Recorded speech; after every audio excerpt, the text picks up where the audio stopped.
Hi friends, இன்றைக்கி டிஃபனுக்கு வந்து சாம்பார் வைக்கலாம்னு சொல்லி முடிவு பண்ணியாச்சு. ஏன்னா இட்லிக்கு சாம்பார் வச்சு ரொம்ப நாள் ஆகுது. நானும் ரொம்ப நாளாக வைக்கணும்னு நினச்சிட்டு இருந்தேன். இன்றைக்கி வந்து கொஞ்சம் டிஃப்ரெண்ட்டாக வச்சா நல்லாயிருக்கும்னு தோணுச்சு. அதனால் பருப்பு சாம்பார் தானே எப்போது வைக்கிறோம், இன்றைக்கி பருப்பே இல்லாத சாம்பார்லாம் நிறைய பேர் சொல்கிறாங்கல்ல, அதில் ஏதாவது ஒரு ரெசிபி பார்த்து வைக்கலான்னு சொல்லி பிளான் பண்ணி வச்சுட்டு இருந்தேன். அதில் வந்து நிறைய ரெசிபி பார்த்தேன். அதில் வந்து ஒரு சிலர் வந்து கடலை மாவு கரைச்சி ஊற்றிருந்தாங்க. அது வந்து ஆல்ரெடி நான் செஞ்சுருக்கேன், கடலை மாவு சாம்பார் சொல்லிவிட்டு. அதனால் அதில் பருப்பு இல்லாத சாம்பார் சொல்லி என்னால் ஏற்றுக்க முடியவில்லை. அதுக்கப்புறமேட்டுக்க இந்த ரெசிபி பார்த்தேன். இது ஈஸியாகவும் இருந்துச்சு, குயிக்காக செஞ்சிடலாம், டேஸ்ட் நல்லாயிருக்கும்னு ஒரு நம்பிக்கையில் செஞ்சுருந்தேன். ரொம்ப சிம்பிள் தான். குக்கரில் வந்து தக்காளி, வெங்காயம், பூண்டு, பச்சை மிளகா, அதுக்கப்புறம் மஞ்சத்தூள் இதெல்லாம் போட்டு நல்லா வேக வச்சுட்டு, அதுக்கப்புறம் வந்து அதை நல்லா மசிச்சு விட்டுறணும்.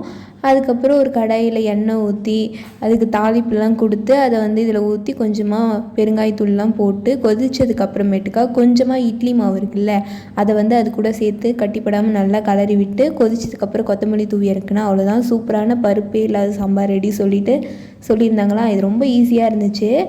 நார்மலாகவே இட்லி சாம்பார் பருப்பு வச்சாவே எல்லோரும் இட்லி மாவுலாம் ஒரு சிலர் ஊற்றுவாங்க. நீங்கள் ஊற்றுவீங்களான்றதை கமெண்ட்டில் சொல்லுங்கள். ஓகே ஃப்ரெண்ட்ஸ், டாட்டா பாய்.